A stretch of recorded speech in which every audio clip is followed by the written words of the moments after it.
We just experienced before BP, the Massey coal mine collapse and explosion.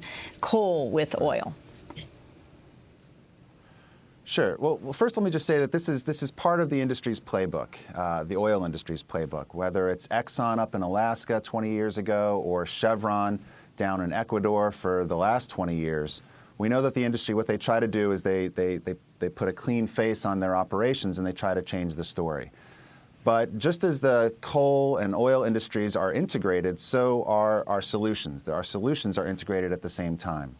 So the way we need to get off oil, part of what Amory was suggesting was to electrify transportation by moving many of our cars and trucks, passenger vehicles off of oil and onto the electrical grid. But then we need to clean the grid. We need to make sure that we're chasing out all of the remaining fossil fuels, the tiny bit of oil that's still used to produce electricity, the massive amounts of coal that's used to produce electricity, and then eventually we need to transition off of natural gas at the same time. The way that we do that is by first looking at all of the systemic challenges to a clean energy future. We need to separate oil and state and make sure that the federal government isn't subsidizing the dirty industries that we want to phase ourselves out of. We need to go to Wall Street, to the biggest banks in the world, companies like Citigroup and Bank of America, and make sure that they're not our consumer dollars aren't financing our dependence on fossil fuels. You're talking about the bailed out banks. State by state. You're talking about the bailed out banks. So it's not just consumer dollars invested in these banks, but it's the U.S. taxpayer having bailed these banks out can actually set the rules if President Obama decided that. That's right. That's right. So if you're a taxpayer, you're paying for our fossil fuel addiction three different ways. You're paying for it because of the taxpayer dollars that have gone to bail out banks. You're paying for it through taxpayer subsidies to oil companies and coal companies, but then you're also paying for it with your ATM fees, your home mortgage payments, your student loans. All of the fees that you're paying to banks are then recycled back into the economy, and for every $1 that these banks are funding clean energy projects, they're putting $20 towards dirty energy projects. So as consumers and as taxpayers, we need to seize control of the situation and redirect our funding, whether it's public dollars or private dollars. We have to stop funding the problem and start funding the solution.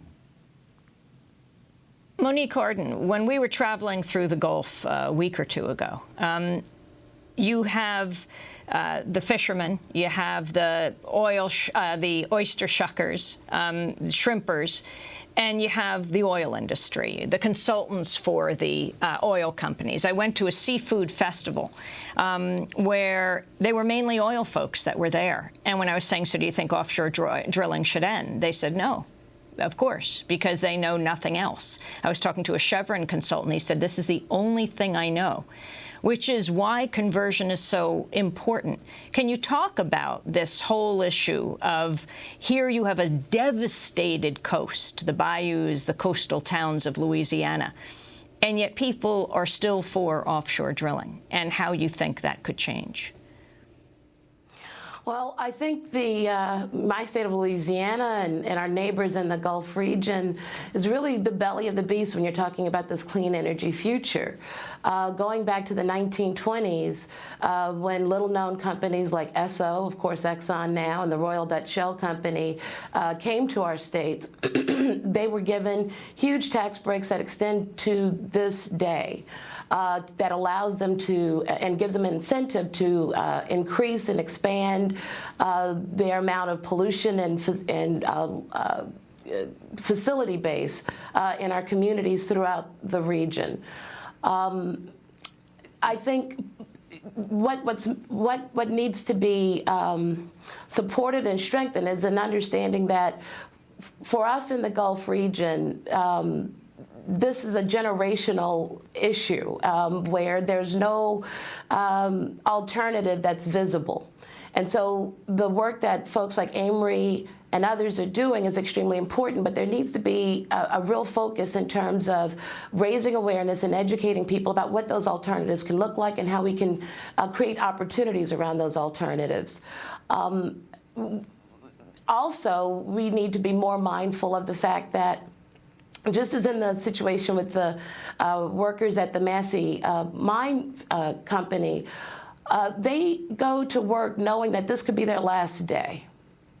And that's a real fundamental human rights issue, to know that because of the kind of work you're in, because there are no alternatives, you can lose your life.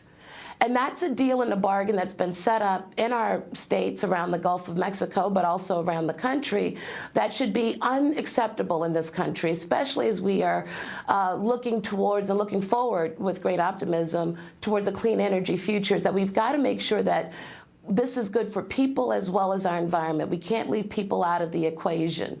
And we also have to really be supportive of folks being able to make that transition in a way that makes sense economically for them, as well as puts them on a sustainable path for the future. Amory Lovins, the reality of what it means to live off the grid or in a different kind of grid. There's so little discussion in this country that people don't know where to begin. Why don't we begin where you are right now, in your house? And is it Aspen, right, in Aspen, Colorado? Tell us how you built your house. Valley. It's in Old Snowmass, Colorado, valley with more elk than people. And we're at 7,100 feet up in the Rockies, where it can occasionally go to minus 47 F. You can get frost any day of the year. You can get 39 days of continuous cloud in midwinter, so it's not a reliably sunny place.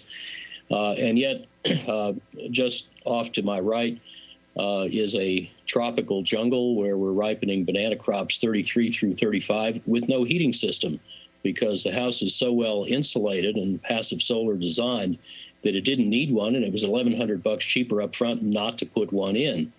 So I then reinvested that money in saving about 99% of the water heating energy and 90% of the electricity. If I didn't make electricity with solar, my electric bill for 4,000 square feet would be $5 a month.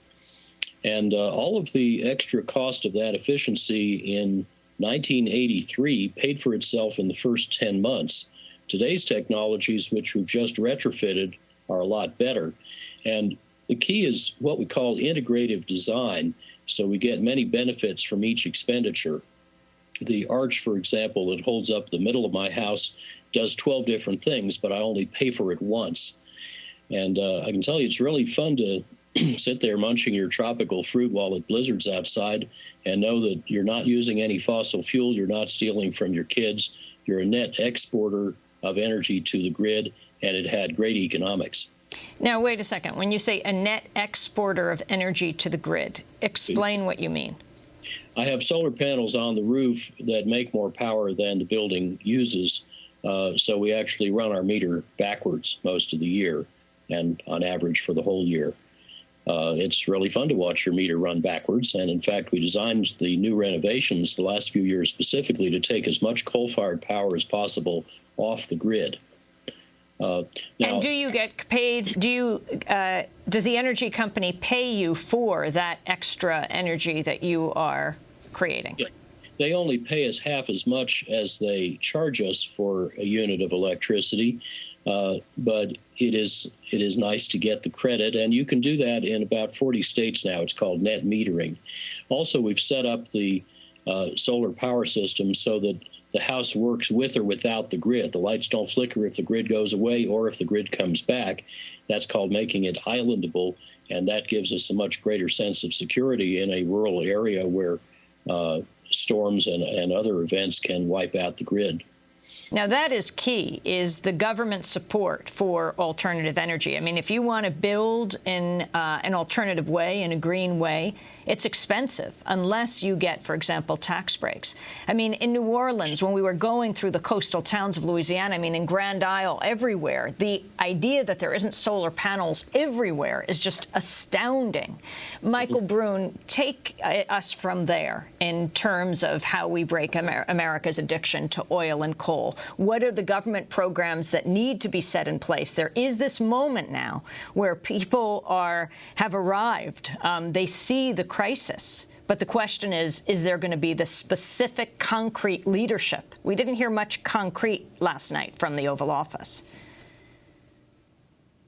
Yeah, not yet. And that's why it's now our turn to inspire.